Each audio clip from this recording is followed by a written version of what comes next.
ঠিক আছে।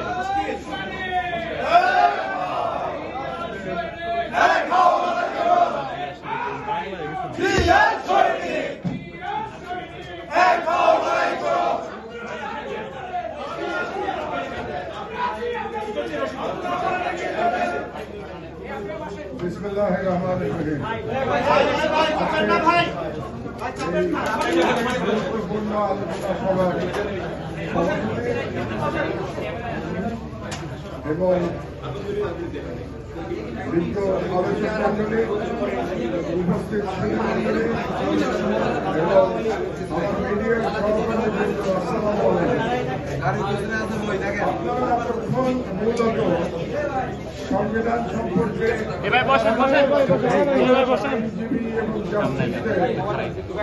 আইনগত চুলচেরা ব্যাখ্যা বিশ্লেষণ শুনলেন। বিশেষ করে আজকে সভাপতি জাস্টিস আব্দুর রহমান সাহেব যেটা বললেন সেটা খুবই প্রণিধানযোগ্য। আইনজীবী নই, সংবিধানের ধারা উপধারা তেমন একটা বুঝি না। আমি বক্তব্য দেব রাষ্ট্রবিজ্ঞানের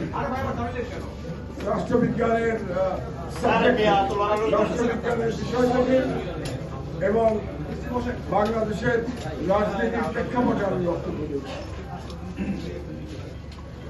প্রথমেই বলে নেই, মহসিন রশিদ সাহেব একটু আগে বলেছেন রাষ্ট্রপতি ইজ অ্যান ইনস্টিটিউশন। সঠিক, রাষ্ট্রপতি অবশ্যই ইনস্টিটিউশন, কিন্তু দুর্ভাগ্যজনকভাবে পতিত ফ্যাসিস্ট শেখ হাসিনা যেদিন চুপ্পুকে রাষ্ট্রপতি বানিয়েছেন সেদিনই সেই ইনস্টিটিউশনের কবর রচিত হয়ে গেছে। আপনাদের মনে থাকার কথা যে চুপ্পু রাষ্ট্রপতি হওয়ার পর তিনি প্রথম ইন্টারভিউতে বলেছিলেন যে আমার একটাই দুঃখ এখন যে আমি শেখ হাসিনার পা ছুঁয়ে আর কদম বুসি করতে পারবো না। একজন রাষ্ট্রপতি যখন বলে প্রধানমন্ত্রী সম্পর্কে যে তার পা ছুঁয়ে কদম বুসি না করতে পারাটাই তার সবচেয়ে দুঃখের কারণ, তারপরে কি আর সেই ইনস্টিটিউশন আর থাকে? সেই ইনস্টিটিউশন তো নাই। এবং বিপ্লবের পরে এই ইনস্টিটিউশনের নামে চুপ্পুকে রেখে দেওয়াটাই সবচেয়ে বড় ভুল হয়েছে। এই ভুল থেকে কিভাবে সংশোধন করা হবে সেটা রাজনৈতিক দলগুলো বিবেচনা করবেন, বর্তমান সরকার বিবেচনা করবেন এবং জাস্টিস আব্দুর রহমানের মতো বিতর্ক ব্যক্তিরা সেটা বিবেচনা করবেন। আমি এখন পলিটিক্যাল সায়েন্সের প্রেক্ষাপটে আমি বাংলাদেশের পরিস্থিতি বোঝার চেষ্টা করি। আচ্ছা, এই সংবিধান আমাদেরকে গত 53 বছরে কি দিয়েছে? আমি ওখান থেকে শুনবো। এই সংবিধান গত 53 বছরে আমাদেরকে শেখ মুজিবের বাকশাল দিয়েছে। শেখ মুজিবের স্বৈরাচার একদলীয় শাসন দিয়েছে। এই সংবিধান আমাদেরকে 1973 সালে নির্বাচনে কারচুপি দিয়েছে। আপনারা হয়তো ভুলে গেছেন, যারা তরুণ তারা জানেন না, আমি তখন বুয়েটের ফার্স্ট ইয়ারের ছাত্র।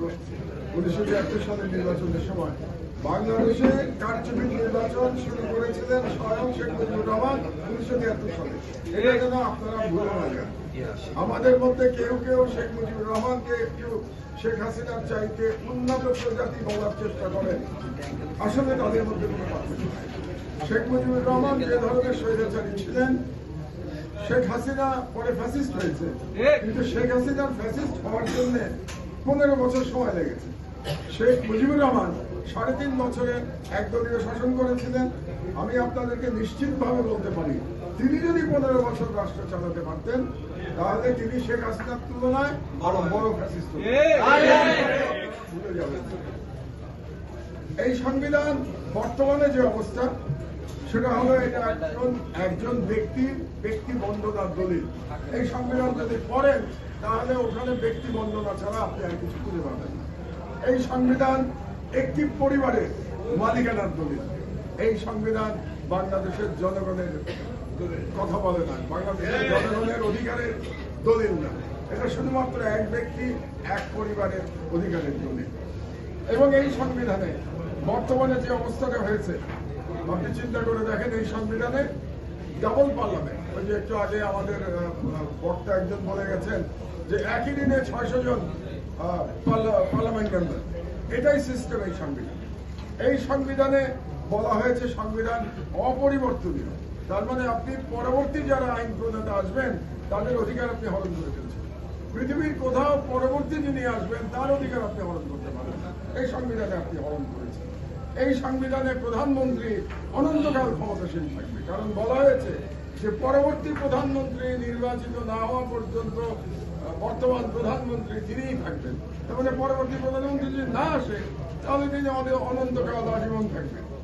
এই সংবিধানে ফোর্থ অ্যামেন্ডমেন্ট যেটা বাতিল করা হয়েছিল ফিফথ অ্যামেন্ডমেন্টের মাধ্যমে, সেটাকে আবার বাতিল করেছে প্রথমে কোর্ট দিয়ে এবং তারপরে সংবিধান দিয়ে। তাহলে কি আবার আপনি ফোর্থ অ্যামেন্ডমেন্টকে মেনে নিচ্ছেন, মানে বাংলাদেশে আবার বাকশাল প্রতিষ্ঠাকে আপনি মেনে নিচ্ছেন যদি আমি ফিফথ অ্যামেন্ডমেন্ট বাতিল করে দিই? আমি একজন পলিটিক্যাল সায়েন্টিস্ট হিসাবে এতটুকু জানি, আর আইনগত ব্যাপার আব্দুর রহমান সাহেবরা বেশি জানবেন, মহসিন রশিদ সাহেবরা বেশি জানবেন।